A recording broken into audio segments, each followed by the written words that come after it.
Ladies and gentlemen, good day and welcome to Gabriel India Limited's Q2 FY2023 earnings conference call. This conference call may contain forward-looking statements about the company which are based on the beliefs, opinions and expectations of the company as on the date of this call. These statements are not the guarantees of future performance and involve risks and uncertainties that are difficult to predict. As a reminder, all participant lines will be in the listen-only mode, and there will be an opportunity for you to ask questions after the presentation concludes.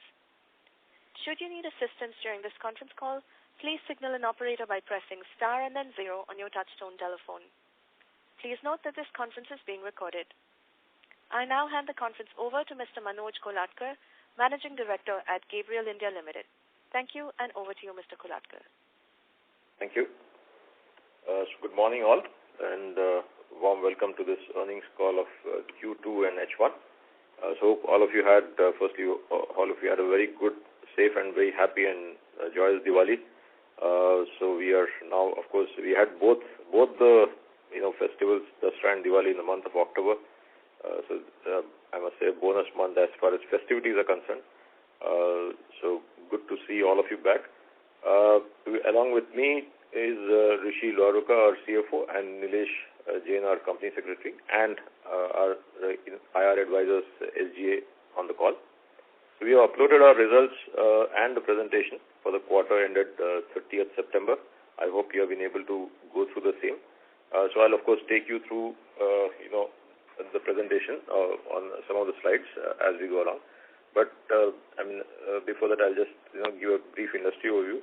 So, top line, of course, we are very happy to report that our growth momentum has been very good, continued in the second quarter, and we had the highest ever sales in a quarter ever. That's something really significant. If we see, we have been able to accommodate a lot of new product launches during this period, and relatively flawlessly. So we are seeing an improvement as we go along, product launch after product launch in terms of our own maturity of launching the products. So this is helping us, in the time to market part. In the, EV market, of course, I'll share that as well. It continues to be a good success story. So in fact, all of our business verticals have exceeded our expectations, resulting in increased volumes.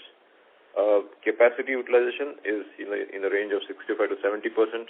In fact, the passenger car, as we speak, is going up even higher.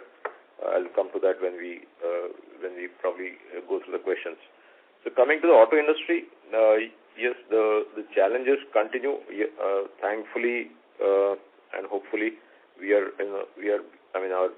the COVID pandemic is behind us now. It's already, I think, being declared as an endemic. So that challenge is relatively, I must say, taken care of. But, the semiconductor and supply shortages still continue in the industry. And as we all know, it will still take time. That's what the industry experts say. Commodity prices, the inflation was really severe over the last 2 years. So that clearly has started easing off from the last quarter onwards. And we are seeing prices come off all those highs and coming back to almost pre-COVID levels. We talk about steel, aluminium, copper, every commodity is, we are seeing a reduction that is happening. Of course, this is, as you know, in our case, it's a back-to-back arrangement with the customers. And you all, of course, must have read a recent article on the huge backlog of our waiting list of cars. In fact, if you go to buy any car now, the standard waiting period is 1.5 to 2 months. Some models going, over a year as well for waiting, which shows a, very clear, robust pipeline for passenger cars particularly.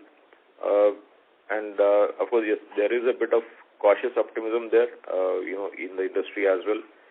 I've been speaking to some of the OEMs. They say that once this demand is over, again, this demand, you have to read it with a little bit of pinch of salt because there is some double booking which happens in this times. But once this demand is over, there might be I'm not telling a slowdown, but definitely we will not see the growth rate that we have witnessed in this first half.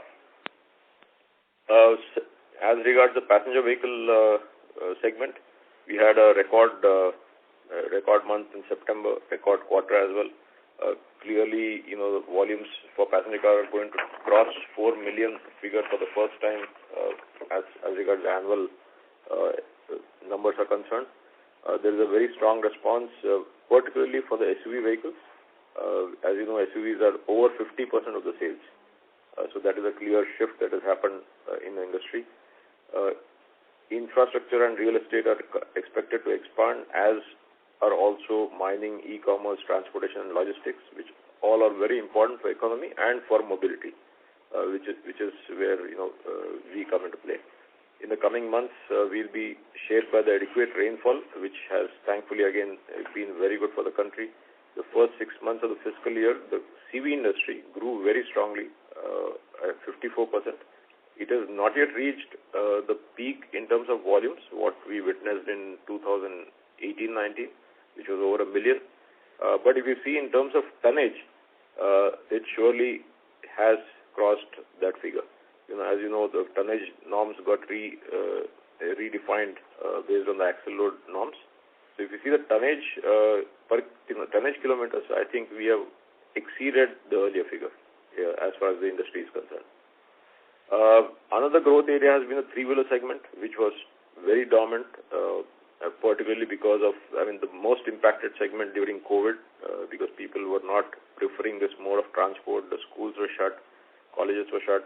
But this has shown a huge increase in sale in April to September, the first half of the year. Within this, of course, the movement towards EV is even stronger, as we all know, which again I'll share during the slide. Again, talking about EV, the demand for two-wheelers is, really very high. In the month of October, though it's not in H1, but you all know in the month of October, the industry, the two-wheeler industry, EV, sold over 74,000 vehicles. So that's really a huge jump from the earlier 50K peaks that were, which the industry was hitting in August, September. October has been a bumper month with over 70,000 two-wheelers in terms of EVs. So here again, as I mentioned, Gabriel has been quite successful in getting all the orders from the key two-wheeler makers. So that has helped us gain market share in the overall two-wheeler segment as well. Coming to the numbers, now I'll take you through the presentation. So I'll just read the slide. If you go to slide number 5, which is the financial highlights Q2 FY23, as you can see, we, like I already mentioned, we did a revenue of 800 plus crores. The first quarter we did 800 plus crores, which is almost a 36% jump year on year. And even if you see sequentially, 802 crores would be about 10-11% compared to the previous quarter, which was also a record quarter, which was 720 crores, which you can see below. In terms of EBITDA, we did 59 crores, which is 7.4%. So, marginal improvement in EBITDA from, as you can see below Q4, the last couple of quarters, from 5.5 to 7.1 to 7.4. So our efforts on, cost reductions and Core 90, which I already mentioned earlier on several calls, those are working. And similarly in PBT, you see pretty much the same improvement of 36-37%, YOY. Coming to slide number 7, is the financial highlights for the first half, H1. So we crossed 1,500 crores, so 1,524 crores in sale. Needless to say, highest ever. EBITDA of almost 110 crores, PBT of 94 crores. The balance sheet position also is good, net cash of 251 crores, and we had in H1 we had cash flow from operations of almost 25 crores, which was a little less than the last year's corresponding period. But in the quarter, if you see, we had a much better cash flow compared to the last quarter. CapEx, we incurred almost 47 crores of CapEx in this year, mainly on R&D and capacity improvements and quality and safety improvements that we've done all across our plants. Slide number 8 is, the very quick P&L. So I'll not go through the detailed figures because I already shared that. We'll move to slide 9, which shows the trend. As you can see, FY23 half-year sale is 1523 crores, which is more than the full-year sale of FY17. So good growth, good gain in market share in all segments that Gabriel has achieved has led to this, this good improvement in the sales figures. ROC for the quarter again has been really good, almost 34%. So again, based on our good efforts by all the teams, and Rishi, who is on the call, I think this we have achieved quite well. On slide 12 are the key ratios. Again, I'll not go through each of the ratios, but we also know that we declared the interim dividend of 90 paisa yesterday in our board meeting.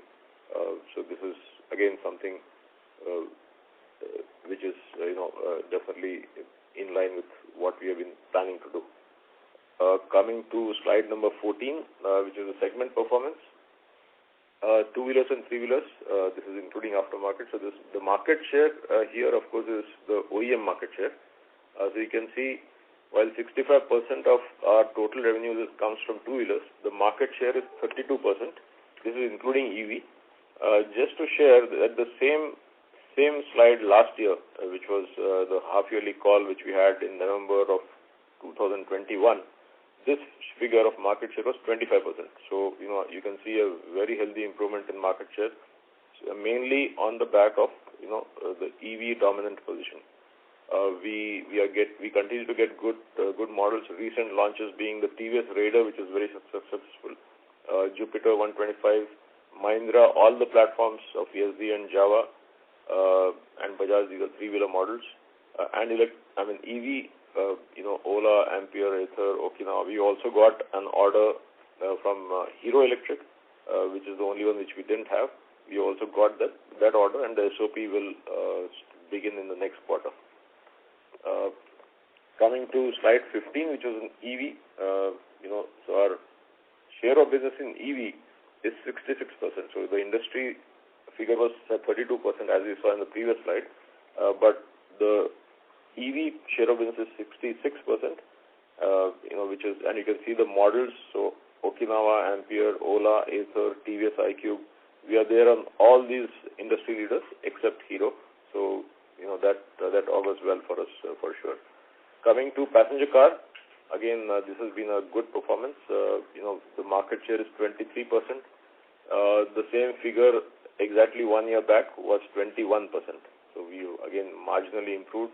Mainly on our increased share of business from Maruti Suzuki and the Toyota platform. So Maruti Suzuki, we have won the what we've written here is YXA YSG, which is basically the Grand with the Vitara Brezza and the Toyota Hyryder. So these are the two key volumes, and in pipeline is YWD and of course, the Y0M, which is new Alto, has already been introduced. YWD is the Jimny, which is shortly going to be launched. We also started the Stellantis or the Peugeot Citroën CC21, CC3 as well, which has been received quite well at the market. The volumes are small, but it's a good car, I must say. Quite a spacious, roomy, and a good value for money for that price point. So still on slide 16, which is the passenger car. We also have already got the business from Volkswagen and Skoda for all the new vehicles that you see currently, right from Slavia to Virtus to Kushaq and Taigun. So that is entirely with Gabriel. So this will of course keep adding to as the volumes ramp up. This will add to the passenger car sales as well. Going to slide 17. The slide 17 is commercial vehicles. So, here, of course, we are the dominant market share, almost 90%. all the new platforms, almost all OEMs are with us. We continue to work on some new technologies here as well, so that we are able to, answer all the future requirements very well. Our export program in DAF is also going quite well. We are already exporting to Netherlands and Brazil, and we have won some more programs from them as well. And in fact, recently we had the Pakar DAF vendor meet, the annual vendor meet, where we were asked to present to the entire fraternity on the success story of Gabriel. So we already have won the award from them as the best new supplier, and also top quality supplier, which they have an award called 10 ppm supplier. So we have won that as well. So this augurs well for our exports, and we surely want to leverage this in terms of our global journey in CV particularly. The next slide 18, is on railways. So as you can see, a lot of new pictures here, new models for us. So we have got at least the first breakthrough for the Vande Bharat Express. So we'll be supplying to Medha, who has got the orders for the rakes from the government. So we're also talking to some other rake manufacturers. So discussions are on. And another important thing is we have been developing and working on the locomotive dampers, which Gabriel was never supplying. So we have again got the first development proto order, and we have actually supplied our parts for tryout to the locomotive works. So this will also increase our presence in the railways. Having said that, yes, the volumes are still small for railways. They have still not recovered fully to pre-COVID volumes. So we'll have to wait and watch this particular segment. But yes, our product portfolio has definitely increased, or the content for railways, if I may call it, has definitely increased as regards railways. Coming to next slide, which is slide 19, aftermarket.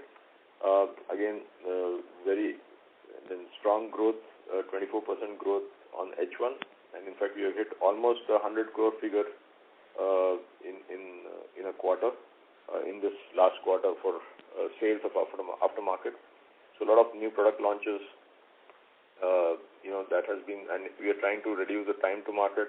We are increasing our traded products or the branded products that we have. Tires, while we had launched it earlier, we had some challenges, so we are now renewing the push on tires, and we surely expect this to increase quite well going forward. The initial response has been good with the new launches that we have made in tires particularly. Slide 20 is the exports. As you can see, this has been, while the story was good and we are on the right track for the entire last year, I would say post-COVID, but then due to the Ukraine conflict that is going on, Volkswagen has almost closed down the operations there, so which has a significant impact on us, because we were supplying on a single source basis to Volkswagen Russia for the rear dampers. So that decision is yet to be taken. What we hear is they are likely to shift this production to a different country, but till that time, yes, this volume has gone out from our figures. But despite that, you can see from Q4, Q1, where we were doing 21-22 crores of quarterly sales, we have still improved it in Q2 to 25 crores, based largely on the increased orders from DAF of Netherlands. 21 is the balance sheet. Again, I already shared the broad numbers, which is 251 crores of cash at the end of September, and capex of 46 crores that we have done. We have also lined up some new capex for increasing capacities. This is Hosur, where we are doing an in-house manufacturing. It's actually a backward integration, where we'll reduce dependency on our imports from China, which has been a continuous initiative for us. Chakan for capacity expansion, because the Toyota Hyryder and the Vitara Brezza both are being supplied from Chakan, and the Volkswagen as well. So, because of this, there is a good increase in demand in Chakan. Devas paint line is an improvement. The paint line was very old, so we are having quality and safety issues. So this was a planned decision. So this is on stream now. New high-tech paint line with much better efficiencies and quality. Khandsa again expansion due to really good volumes of Maruti Suzuki. In addition to our own increase in the share of business with regard to Maruti. So both these together. This we had started last year itself. We are actually coming to the. We'll probably come to the close of the capacity expansion. We are also putting up adding a building for which of course we have to take the relevant permission. So that is on stream. Cash flows again. I'll not spend time on this. The Core 90, which is slide 23. Why I'm mentioning this slide is this has definitely helped us, and you're seeing the results. We continue to push. We are reviving it again. It's always there, but we are again pushing so that we make the most of the improved commodity scenario and try to improve our margins further. So this is the slide 24 is a vision, and going forward is the corporate overview, where you can see on slide 25 the picture of our new tech center in Chakan. Absolutely state-of-the-art tech center. So this will also help us in our journey in improving our positioning with customers. So this is, in short, a quick, run through our numbers based on the presentation that we have uploaded on the site. So now I'll end my presentation. Just one more thing is, the sustainability report. We have been as a company and as a group very focused on sustainability right from inception. To be honest, we have also won several awards in the industry within the auto composite industry. Yes, we are known to be doing very well on this front and the human resource practices, as you all know. So I'm very happy to share with you that we'll be launching our first ESG report very soon. In fact, in the next week, it is ready. But I thought I'll take this opportunity to share with all of you that we'll be launching the first sustainability report for 21-22, and from next year it will be along with the annual report itself. So with that, I hand over back to the moderator and look forward to your questions and your inputs. Thank you. Thank you very much. Ladies and gentlemen, we will now begin the question and answer session. Anyone who wishes to ask a question at this time may press star and then 1 on their touchtone telephones. If your questions are answered, you may withdraw yourself from the question queue by pressing star and then 2. Participants are requested to please use handsets while asking a question. Ladies and gentlemen, we will now wait for a moment while the question queue assembles.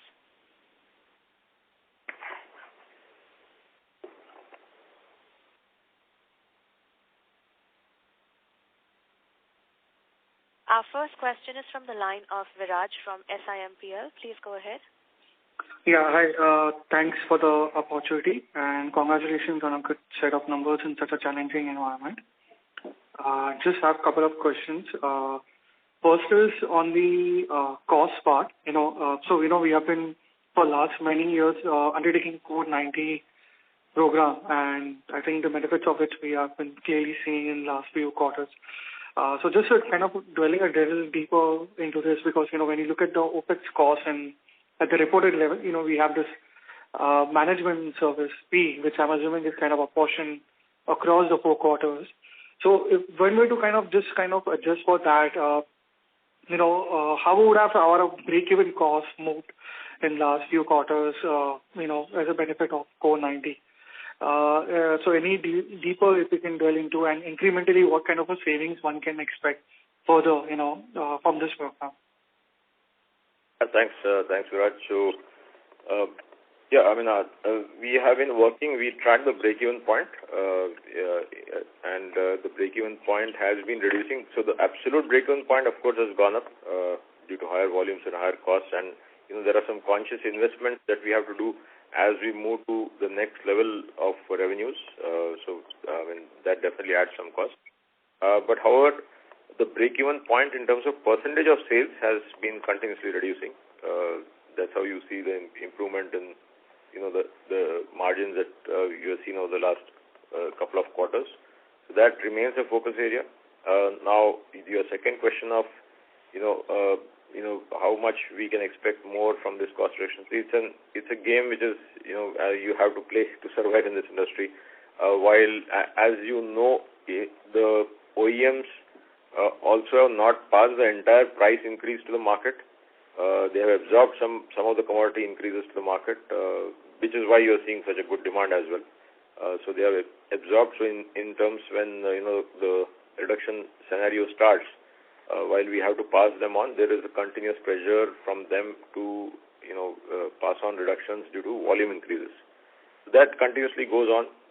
So you have to keep running twice as hard to stay in the same place, as we say. So that continues, but definitely, Core 90 has sensitized the entire team towards cost. That is a good part. So we are better prepared in case of, when things do not go as planned. So just two follow-ups on this. One is, in the past we used to talk about the break-even being around, say, plus 70 to 75%, and I think in one of the last calls got it down to below 68, 67, and this was a couple of quarters back. So if I have to just understand in current perspective, would it be still around those levels, or we have managed to further bring it down to, say, probably somewhere between 60, 65, those kind of levels? Just a perspective, if you can share. Maybe not the exact figures. Yeah, we've been able to down from 68% levels, surely. So, I would say a couple of percentage points, yes.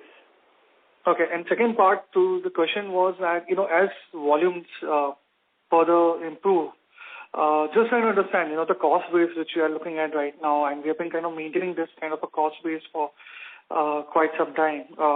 So what kind of a scale this cost base kind of can cater to, if I have to look at next 2-3 years, and beyond which we will have to kind of look at significantly increasing the investments, or, just to kind of give a perspective in terms of, what kind of a cost base, what kind of a turnover this cost base can cater.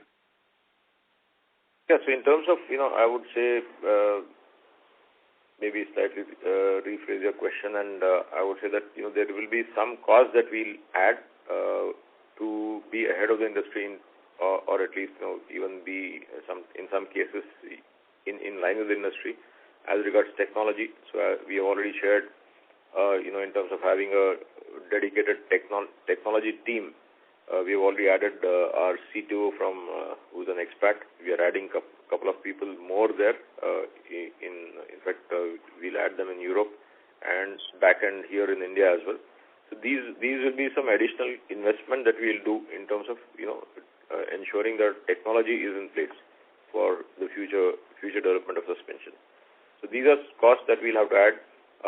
Also, yes, we have to add some. While we've had a good land bank, we still have a good land bank. We have to add some more greenfield locations now going forward, because up to 3,000 crores,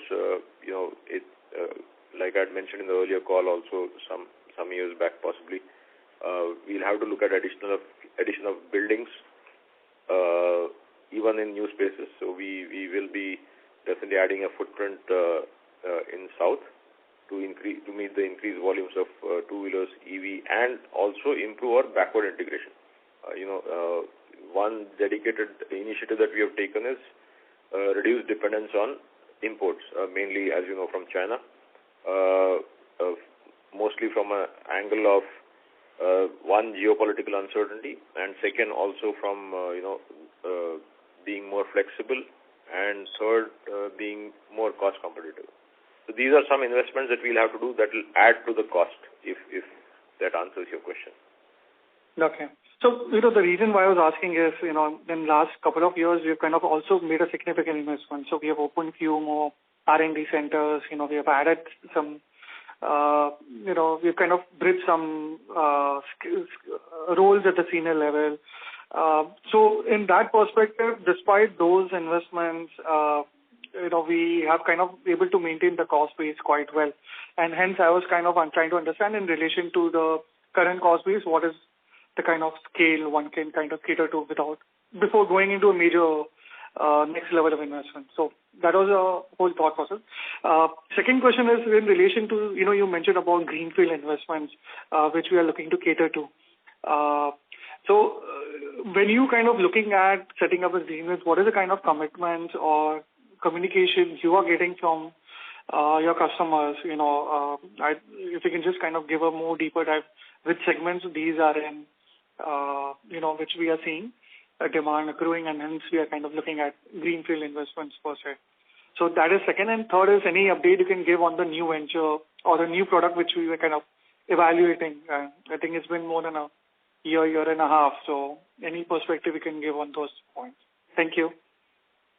So, quite a few questions. So on the greenfield, I'll tell that, the customer volumes, we can't double guess the customer. We are seeing clearly there has been a very solid growth quarter after quarter. So we'll have to be in line with that. We do our own factoring of volumes of course, each customers, but then we are still clearly seeing a growth. And as I said, part of it is customer driven, part of it is our own intent to integrate backwards. So, reduce our cost base. So greenfield is a mix of both. The other part was on the new product, I would take it on a larger level, which is inorganic growth. So yes, we are, as we speak, in discussions on, I would say, a couple of projects, but obviously I cannot share as of now because they are still in discussions. For new product, I meant more from a sensor. I think that was one of the products we were evaluating. Yeah, so sensor is a product we are evaluating. Again, we have done the complete detailed study. We had even, applied for the PLI benefits there. So, so that is one of the commodities. So the detailed scanning is done in terms of who are all the players who can give us technology. But yes, it is still in early stages. Sure, I'll come back in queue. Thank you. Okay. Thank you very much. Ladies and gentlemen, before we take the next question, we'd like to request participants to please limit their questions to two so that the management is able to address all questions. Our next question is from the line of Deep Shah from Yes Securities. Please go ahead. Thank you for the question, sir. And so a couple of questions. First is on the market share gains, which you have mentioned into the PPTs. For two-wheeler segment, it was at about 2%, if I'm not wrong, sequentially to 32%. And similarly for CVs also, it is at about 4%. So first of all, what explains this and whether these are sustainable expansion? Yes, Mr. Shah, definitely sustainable because we have made some, as I said, in the EV space is helping us. Their volumes are increasing as you see month on month. The growth is 300% in EVs, and it will only keep going up. So there, we will continue to increase our market share totally. Having said that, yes, maintaining this kind of share of business in EV will not be easy. Certainly, there will be other people, vying for this space, as well as OEMs will be looking at alternatives. So that will go on as a process. But on a trend line, yes, this market share improvement can continue. Even with legacy customers, let's say TVS, we have improved our market share. With HMSI, it has improved marginally, but with the introduction of this new motorcycle which they are planning, where we have got the 100% share of business. So it's a first motorcycle entry actually. So this will improve our share of business with HMSI further. Similarly, if you see on PC side, Maruti Suzuki, we are getting more and more models. Tata Motors, we have got one model, and we are just last week we have got a confirmation for another model.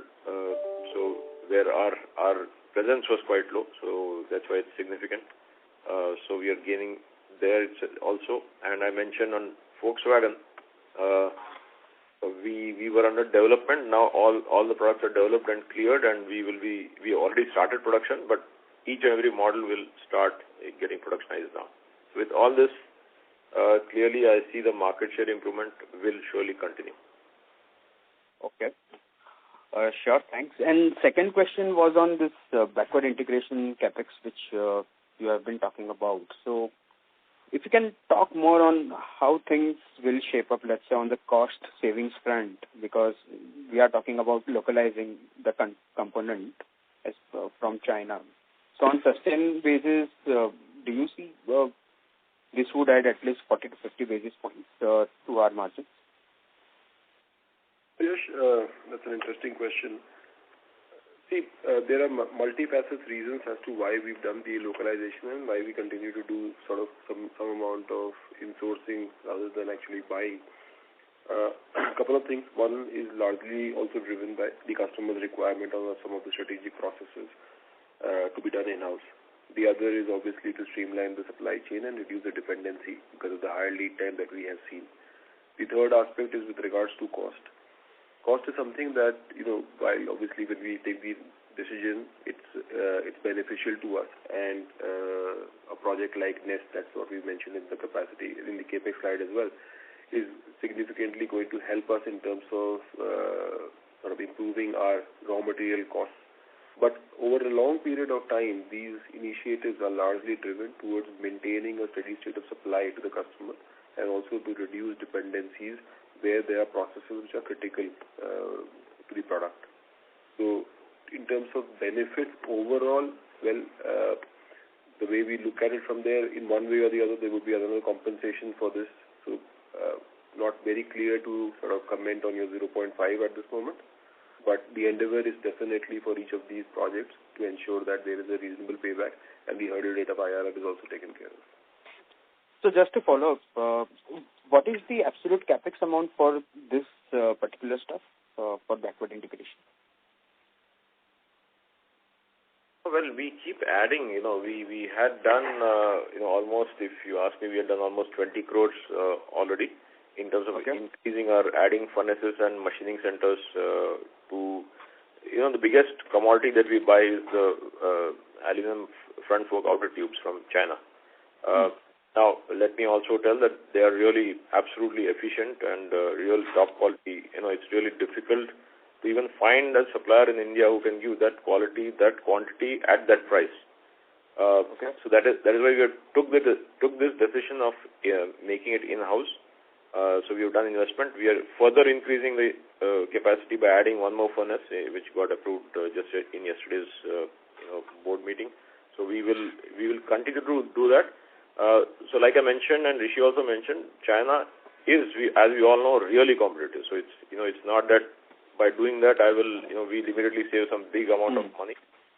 It's not like the localization from Japan or the developed countries where we have 20-30% margins. So that is a difference. But also, let me tell you, there is an improvement. We obviously get some benefit. And the bigger benefit is in terms of the flexibility. So if you know, not last year, but after COVID, when there was a steep story, he had incurred a freight bill of almost 12 to 15 crores in the year just to secure supplies from China. Of course, there were COVID factors, container factors, shipping not available, etc. But now here, I hardly got a call from any customer during Diwali, even during these high volumes, which clearly means that the supply chain is far more streamlined. It's a much more smoother supplies, which improves our customer goodwill, improves cost. No doubt, we don't incur these costs and reduces a lot of stress, unnecessary stress in the system. Sure, sir. Thank you. Thank you. Our next question is from the line of Chetan Ginodia from AlfAccurate Advisors. Please go ahead. Hello, sir, and congratulations for a great set of numbers. Sir, I had two questions. Firstly, if I see two-wheeler and passenger vehicle volumes on a quarter-on-quarter basis, they have grown by 14 to 16%. whereas our revenues have grown by 10 to 11% on quarter-on-quarter basis. So has there been any realization decline that we are seeing that we have passed on, and is it now entirely complete? If you can explain this. Sorry, Chetan, did you say our revenues have... I probably lost you on that. Yeah. Revenues have declined? Revenues have grown by 10% quarter-on-quarter. Yeah.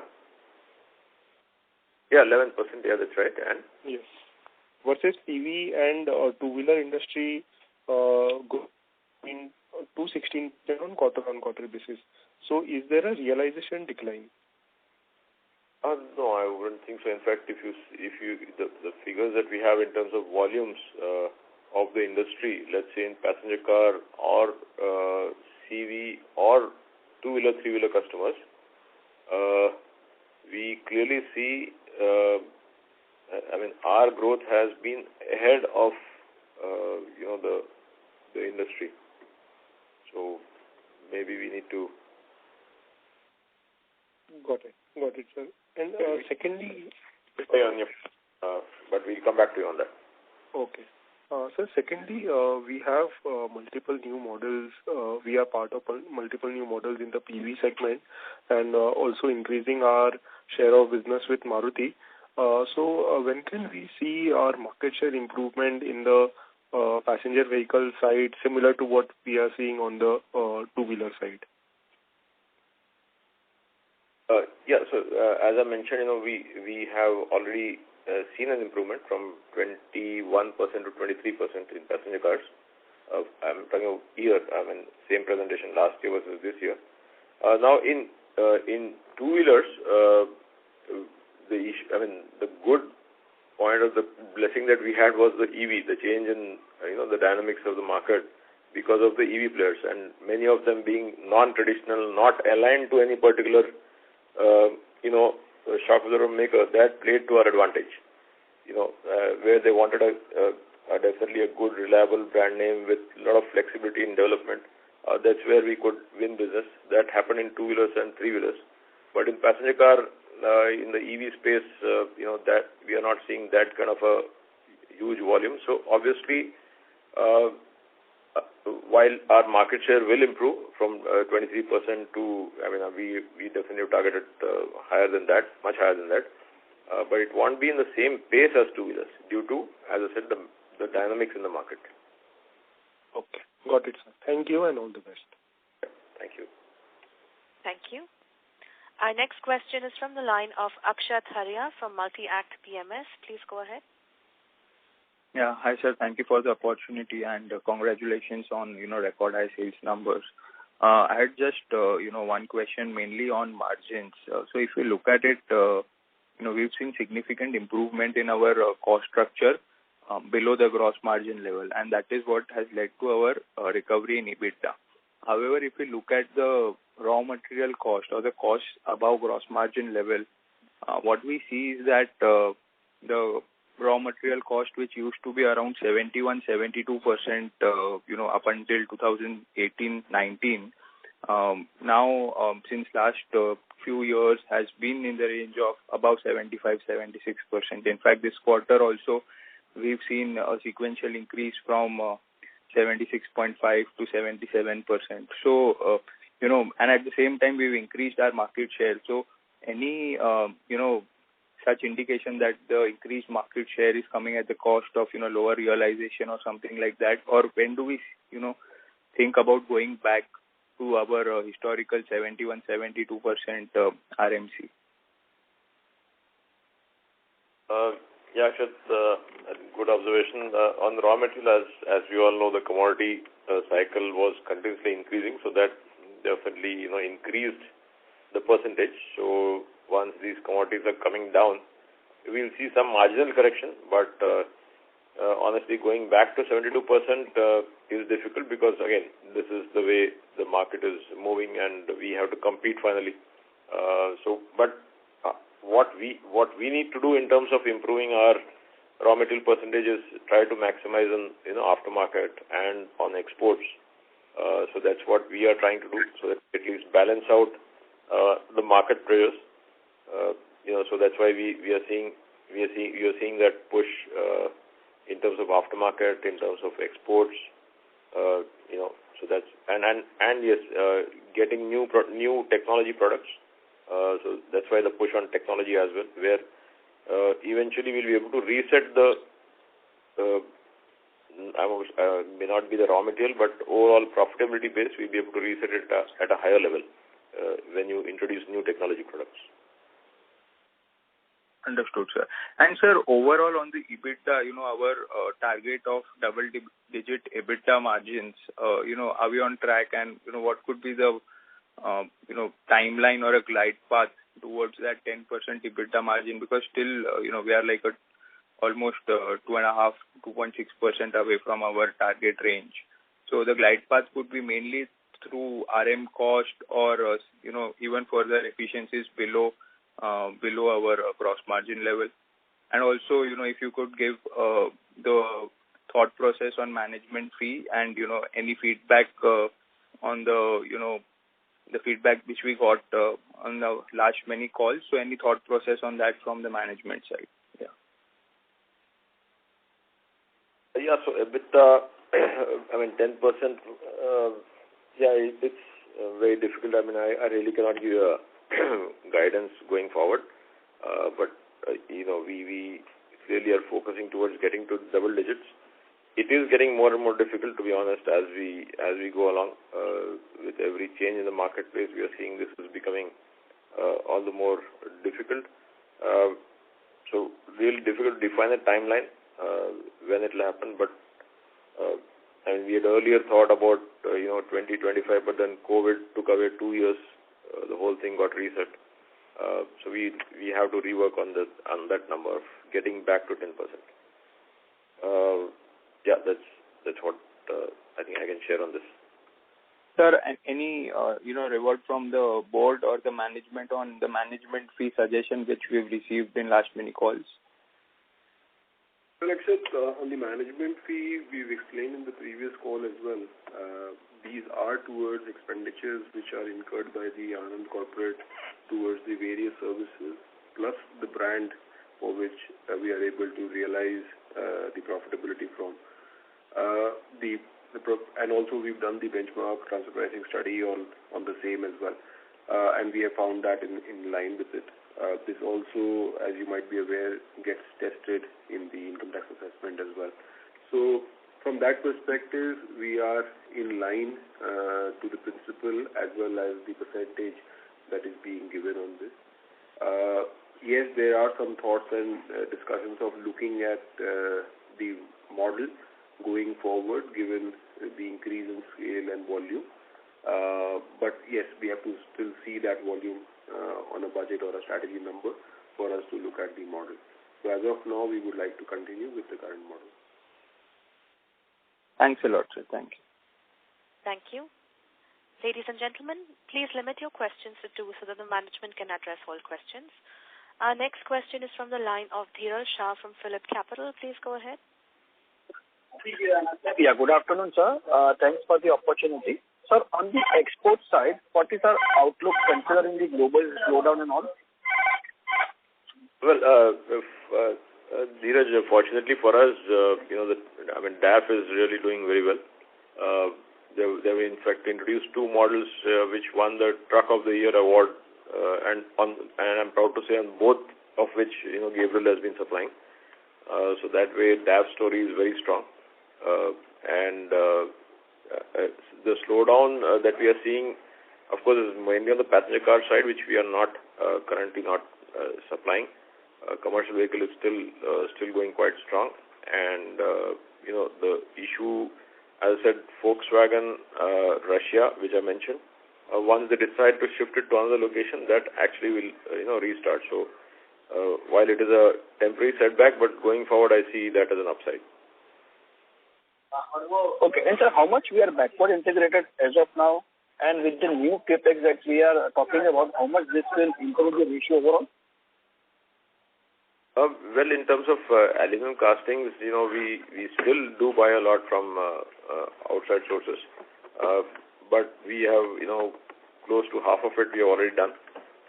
Plus machining as well, we have done even more.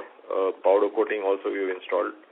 So that is done. This is the main component in two-wheelers.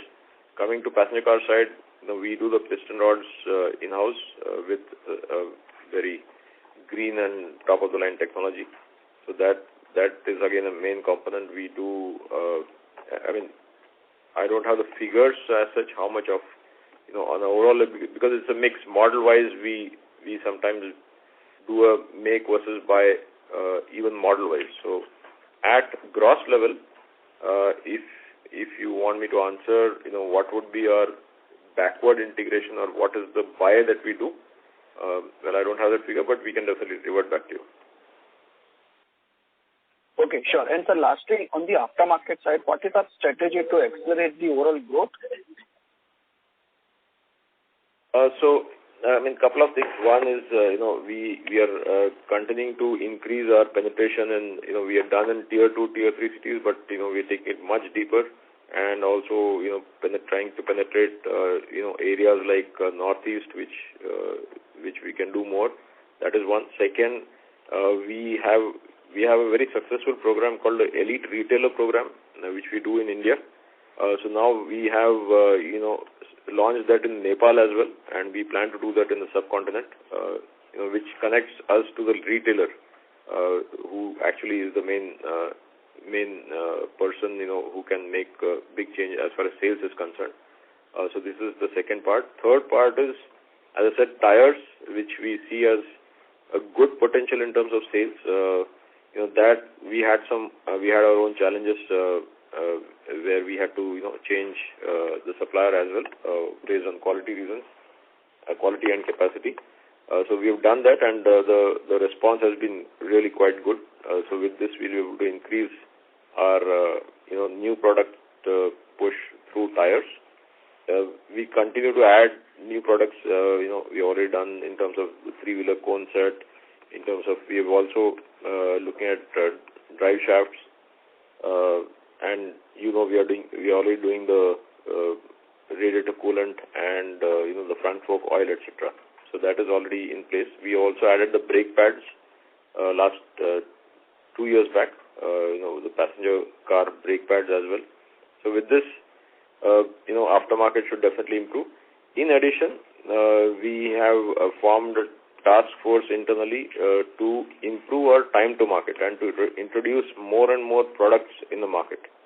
So that is also fallen in place. That's why you see that we have been able to actually record quite good numbers, a good growth, and as I mentioned, a sale of almost just a little less than 100 crore in a quarter. So can we expect, sir, this run rate going ahead? Pardon? Can we expect, this run rate of 100 crore or even more than that going ahead also? Yeah, I would say yes. I also forgot to mention, we also added our dedicated exports manager in the aftermarket team. So where, next year we want to, push the aftermarket sale as well. So even that addition we have done. Okay, sure. Thank you so much, sir. Thank you. Our next question is from the line of Jyoti Singh from Arihant Capital Markets. Please go ahead. Yeah, thank you for the opportunity and congratulations on the good set of numbers. So, sir, my question is on the EV side, that how much percentage we are going to expect that we will grow. And another question on the competitor side, like we are in the smart lock and keyless. So, like, how we are expecting it will grow ahead.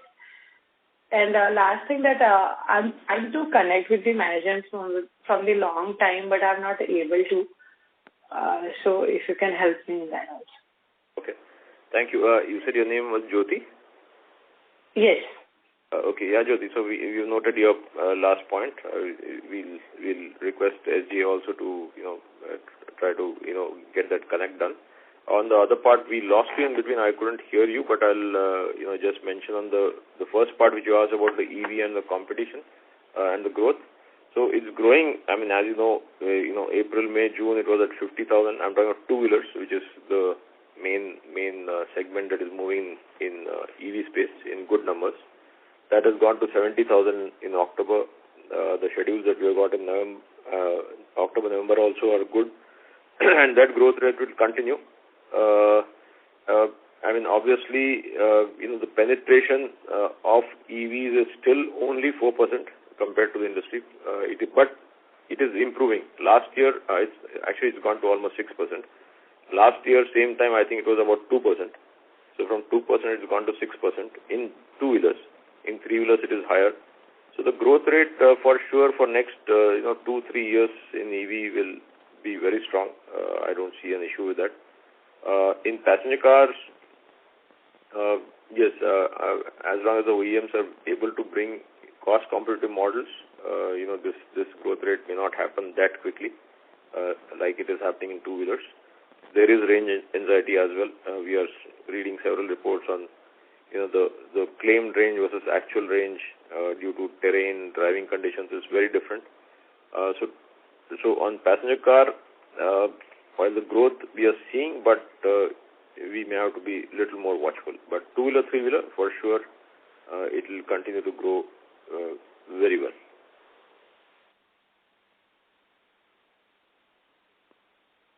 Ms. Singh? Yeah, and sir, on the competition side, how we are competing in the market on the we are in the smart key and keyless segment. So there are a number of companies whoever is providing to OEMs. So how we are differentiating from that and how we are competing? Sorry, but this is what I could not listen. We lost you for that, but. On the car key and smartless, we are not playing in that segment, so we don't have any offering in that segment, in that product. Okay, thank you. Thank you. Our next question is from the line of Jayesh Gandhi from Harshad Gandhi Securities. Please go ahead. So congratulations on a good set of numbers, and thank you for providing me an opportunity. So my first question is, in the context of PLI that we have applied for, what is the status? And can you just help me out in understanding the opportunity in the sensors which we have applied in PLI? Thanks for the question. So essentially, the step towards this PLI application was done along with the Anand Group of all companies for the purpose of being able to qualify the various criteria which was there. We have applied under the sensor category. This project evaluation is complete in terms of the market space study, also the current customers and the way the supply chain as well as the current production is being done. We are looking at the domestic sensor space only at the point in time. The way it currently stands is that the technology partners are being evaluated in terms of who to sort of evaluate for further discussion. Post which we will start looking at the numbers because again, in sensors there are various categories of sensors and we are yet to decide as to which one we would like to foray into eventually. So it's currently a little fluid in that space. But as and when the plan progresses, we'll be happy to announce on that. And so what is the investment that we have applied for in that PLI? So PLI overall investment would be in the range of 40 to 50 crores over a period of 2 years of time. But that will all depend upon what kind of manufacturing footprint as well as template we acquire. Okay. And sir, last question on railways opportunity. I think we have got a breakthrough in Vande Bharat from Medha, I guess. Can you just throw some light on the opportunity size here? I mean, what can be the sales potential, and that you are looking next, say, for 2-3 years? Well, sales potential wise, it still is a small part, but the point is, the LHB coaches which we have seen is moving to this, Vande Bharat. So earlier it moved from the old bogies to LHB. From there we are seeing a shift to, the Vande Bharat trains. So we are seeing an improvement, but yeah, the volume should still be very, very muted, I must say. Okay, that's all from my side, sir. Best of luck for future. Thank you. Our next question is from the line of Pankaj from Affluent Assets. Please go ahead. Thanks a lot for taking my question and congrats for excellent set of numbers. Sir, just wanted to understand, we have been claiming to have a successful cost control measures taken over the last 3 to 4 years, but our margins are still 7%. So are we in any kind of commodity product? Well, because since I track some other companies or competitors of ours who are enjoying upwards of 10% margins, and in our in a question earlier by earlier participant, you were quite diffident in saying that it will be difficult for you to give a timeline to reach that double-digit margin mark. So just wanted to understand, since we are into right suspension quality product, why are we not able to defend our margins or claim better margins given the 7% of margins we have been charging historically? Yeah, Pankaj, so good question. So it's not exactly a commodity market, but yes, there are several players in the market, so that there is a fierce competition from what it was earlier. So as you know, in the last couple of years, several players have got added in the fray, so that makes it that much tougher for everybody, surely. It is not a commodity product because OEMs still value this product and also give a lot of importance to the ride and handling, particularly the global OEMs. So I don't think this falls in the commodity space.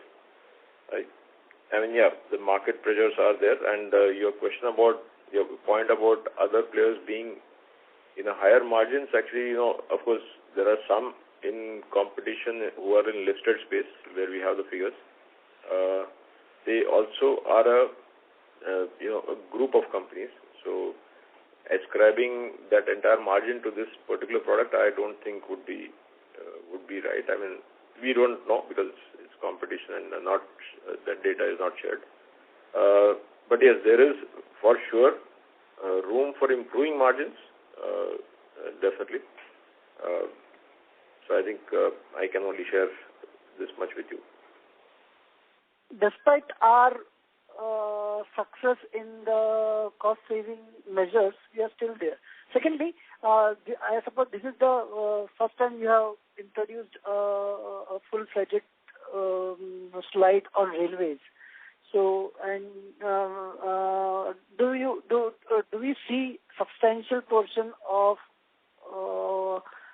share going forward coming from railways, and are they at better margins, or that would be a tender business? Yeah, so Pankaj, the margin is definitely, much better than the others, no question. But the volumes are really, as I mentioned, very insignificant. This Vande Bharat, also the orders that we have is just a couple of crores, so it will take time. And even,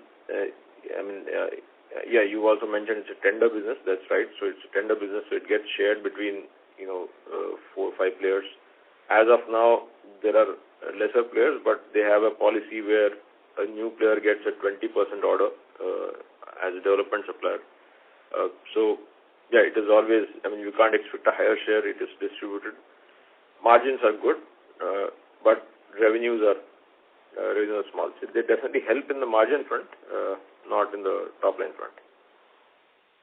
Okay, but I understand that there are around orders of around 400 odd Vande Bharat trains. And are we not present in metro segment? No, we are not. Also would require.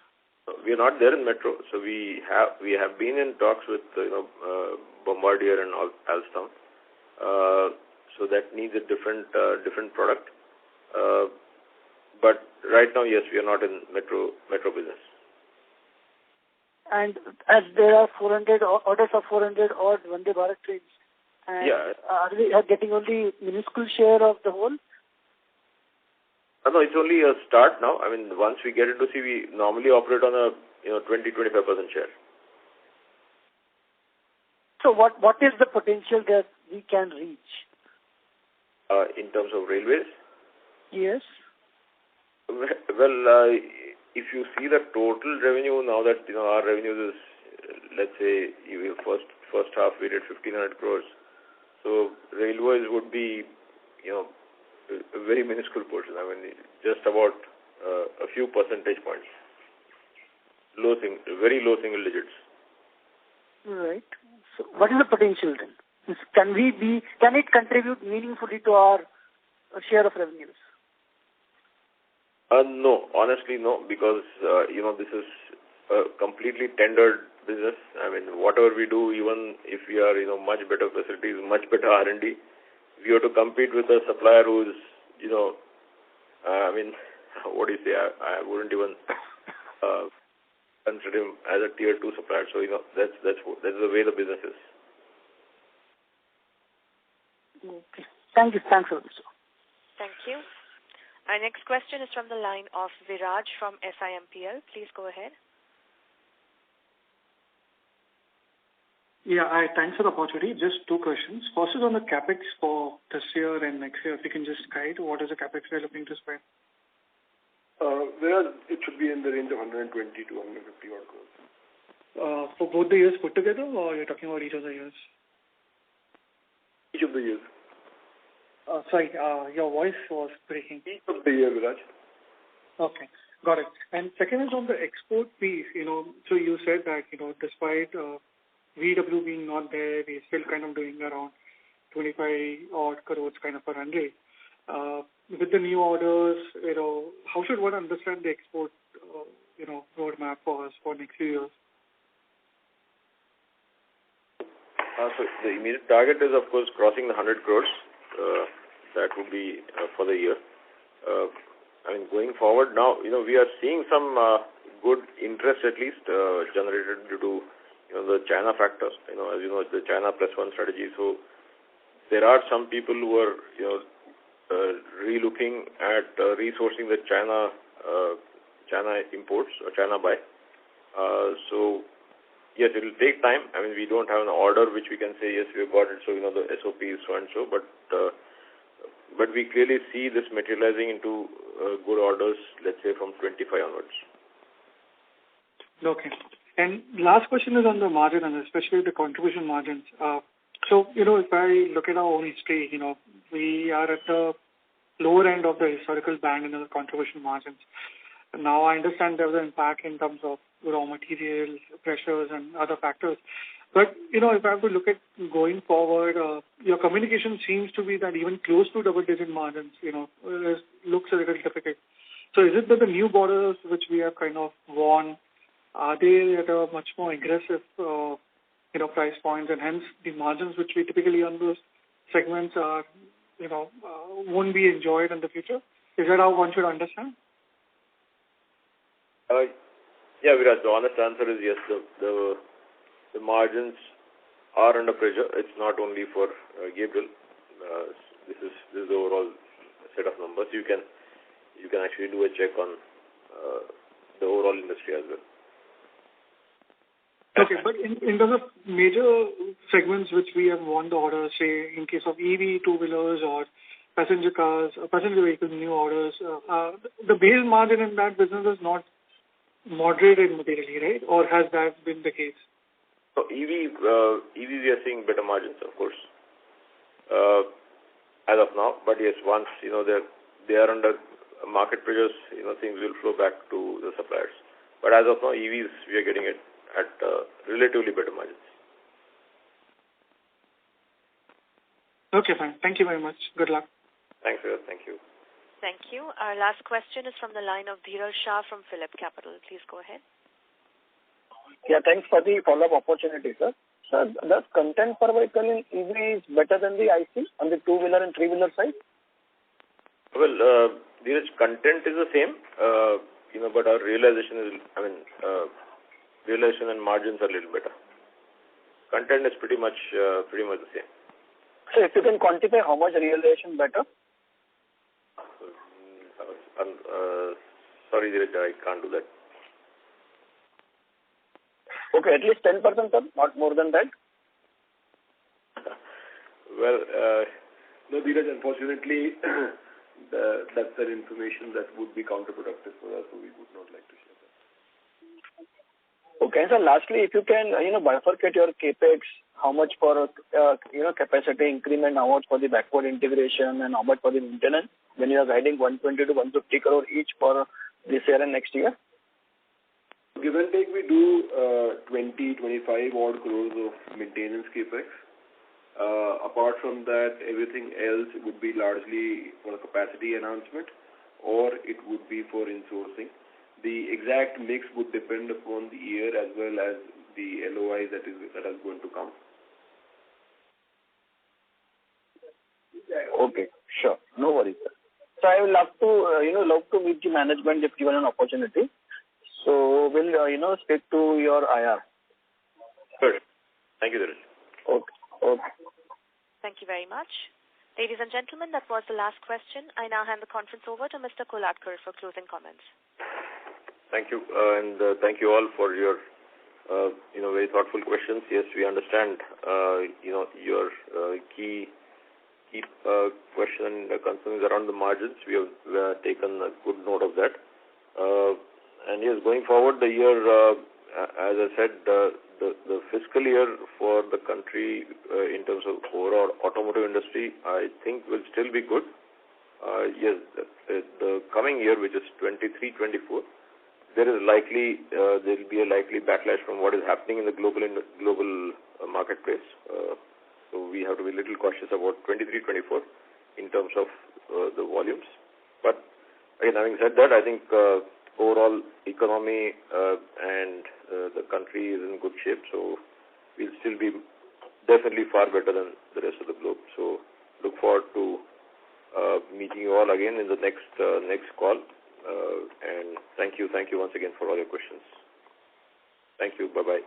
Thank you, Mr. Kolhatkar and members of the management team. Ladies and gentlemen, on behalf of Gabriel India Limited, that concludes this conference call. Thank you for joining us. You may now disconnect.